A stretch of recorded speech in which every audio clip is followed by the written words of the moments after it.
Hello dears, welcome back to Xylem learning. It's me Rima miss ആണ്. Yes, നമ്മുടെ social സയൻസിലെ നമ്മുടെ CBSE സോഷ്യൽ സയൻസിലെ ഫസ്റ്റ് ചാപ്റ്റർ ആയിരുന്നു നമ്മൾ എടുത്തുകൊണ്ടിരുന്നത്. യൂട്യൂബിൽ നമ്മൾ ഫസ്റ്റ് പാർട്ട് എടുത്തിട്ടുണ്ടായിരുന്നു അല്ലേ. അപ്പോൾ അതിൽ നിങ്ങൾ വളരെ ഇമ്പോർട്ടൻ്റ് ആയിരുന്നു നമുക്ക് പഠിക്കാനെന്നാണ് ജിയോഗ്രഫിക്കൽ ഡൈവേഴ്സിറ്റി ഇൻ ഇന്ത്യ ആയിരുന്നു അല്ലേ. അതിൽ ഏറ്റവും പ്രധാനപ്പെട്ട ഒന്നായിരുന്നു നമ്മുടെ ഹിമാദ്രി എന്നൊക്കെ പറയുന്നത്. ഓക്കെ, ഹിമാചലാണ് നമ്മുടെ ഇന്ത്യയുടെ ഏറ്റവും വലിയൊരു ജിയോഗ്രഫിക്കൽ ഫീച്ചർ എന്ന് പറയുന്നത്. ഓക്കെ, അപ്പം അവിടെയുള്ള ആളുകൾ എങ്ങനത്തെ വീടുകളിലാണ് താമസിക്കുന്നത് നമുക്ക് നോക്കാം. ഓക്കെ, നോക്കിക്കോ.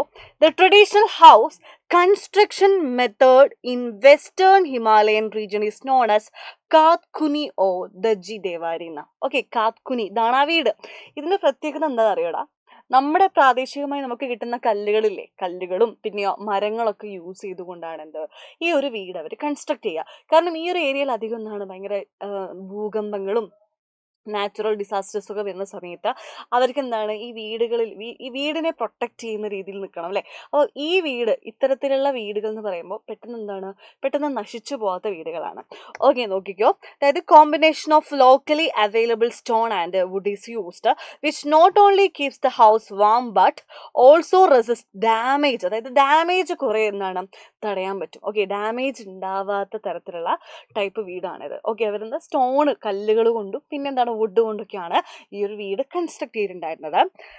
നോക്കിക്കോ.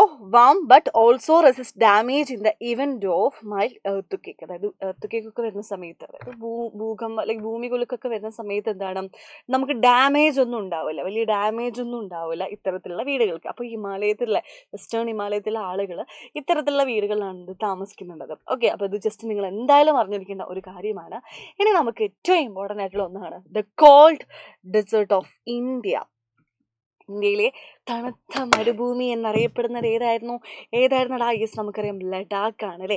ലഡാക്കാണ് ഇന്ത്യയിലെ തണുത്ത മരുഭൂമി എന്ന് അറിയപ്പെടുന്നത്. ഓക്കെ, എന്താണ് ഇതിൻ്റെ പ്രത്യേകത നമുക്ക് നോക്കിയാലോ. യെസ്, ഇത് ജമ്മു ഇല്ലടാ, ഇതൊക്കെ ഒരു മിനിറ്റ്. ജമ്മു ആൻഡ് കാശ്മീർ, നമ്മുടെ ജമ്മു കാശ്മീരിലെ കാശ്മീരിൻ്റെ കിഴക്ക്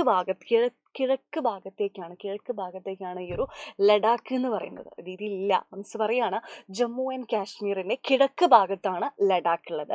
മറ്റൊരു പ്രത്യേകത എന്ന് പറയുമ്പോൾ ഇതിലൂടെ ഒഴുകുന്ന നദി ഏതാണെന്നറിയോ മക്കളെ? ഇത് നിങ്ങൾക്ക് മോർ ഇൻഫർമേഷൻ ആണ്. അതായത് ഏറ്റവും പ്രധാനപ്പെട്ട നദി, ഒരുപാട് നദികൾ ഒഴുകുന്നുണ്ട്. ഓക്കെ, ലഡാക്കിലൂടെ ഒരുപാട് നദികൾ ഒഴുകുന്നുണ്ട്. പക്ഷേ അതിൽ ഏറ്റവും ഇമ്പോർട്ടൻ്റ് ആയിട്ടുള്ളത്, ഏറ്റവും പ്രധാനപ്പെട്ട ഒരു നദി എന്ന് പറയുന്നത് നമ്മുടെ ഇൻഡെക്സ് സിന്ധു നദിയാണ്. ഓക്കെ, അപ്പോൾ നോക്കിക്കോ. The word desert immediately evoke an image of hot place. അല്ലേ, നമ്മൾ വിചാരിക്കും ആ ഹോട്ട് ഡെസേർട്ട് എന്ന് പറയുമ്പോൾ എന്താ പറയുക, ഭയങ്കര നമ്മൾ വിചാരിക്കും ഭയങ്കര ഹോട്ടുള്ള സ്ഥലമായിരിക്കും അല്ലേ. പക്ഷേ however there are also cold desert. അവിടെ നമുക്ക് തണുത്ത മരുഭൂമികളുണ്ട് അല്ലേ. And we have one in India. നമ്മുടെ ഇന്ത്യയിൽ ആകെയുള്ളൊരു തണുത്ത മരുഭൂമി എന്ന് പറയുന്നത് അത് ലഡാക്കാണ്. ജമ്മു ആൻഡ് കാശ്മീരിൻ്റെ ആ ഒരു കിഴക്ക് ഭാഗത്താണ് കേട്ടോ ഉള്ളത്. Ladakh is cold desert where winter temperature drop below 30 degrees Celsius. 30 degrees Celsius ആണ് ഇവിടുത്തെ വിന്റർ സീസണിലെ ടെമ്പറേച്ചർ എന്ന് പറയുന്നത്. Then this is very little rainfall. അവിടെ മഴ വളരെ കുറവാണ് എന്നുള്ളത് മറ്റൊരു പ്രത്യേകതയാണ്. മഴ വളരെ കുറവാണ്. And the landscape is rugged. എന്ന് പറയുന്നത് എന്താണെന്നറിയോ?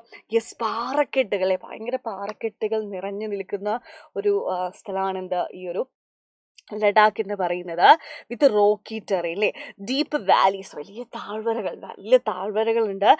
ലേക്ക് സച്ച് ആസ് പാങ്കോംസോ. ഓക്കെ, അവിടെ ടി എന്നാണ് സൈലന്റ് കേട്ടോ. പാങ്കോംസോ എന്ന് പറയുന്ന TSO, അതായത് സോ എന്ന് പറയുന്ന ലേക്ക് എന്നാണ് അർത്ഥം വരുന്നത്. ഓക്കെ, ലേക്ക് എന്ന് പറയുന്നത് തടാകം അല്ലേ. ഓക്കെ, ദ ടെറൈൻ എന്ന് വെച്ചാൽ ഭൂപ്രകൃതി, നമ്മുടെ ചന്ദ്രന്റെ ഭൂപ്രകൃതിയായിട്ട് സാമ്യമുള്ളതാണത്രേ നമ്മുടെ ലഡാക്കിന്റെ ഭൂപ്രകൃതി എന്ന് പറയുന്നത്. അതുകൊണ്ട് തന്നെ ഇതിനെ ചന്ദ്രഭൂമി അല്ലെങ്കിലോ മൂൺ ലാൻഡ് എന്ന് വിളിക്കുന്നുണ്ട്. ഓക്കെ, മൂൺ ലാൻഡ് കാരണം മൂണിനുള്ള ടെറൈൻ അല്ലെങ്കിൽ ഭൂപ്രകൃതി എന്ന് പറയുന്നത് ഏകദേശം സെയിം ആണ്. ഇതും രണ്ടും സെയിം ആണെന്നാണ് പറയുന്നത്. അതുകൊണ്ട് ഇതിനെ മൂൺ ലാൻഡ് അഥവാ മലയാളത്തിൽ ചന്ദ്രഭൂമി എന്നൊക്കെയാണ് പറയാം. അപ്പോൾ ഇത് നിങ്ങൾ എന്തായാലും പഠിച്ചു വെക്കേണ്ട കാര്യങ്ങളാണ് കേട്ടോ. അപ്പോൾ ഇതേപോലത്തെ വീഡിയോസായിട്ട് മിസ് ഇനിയും വരും.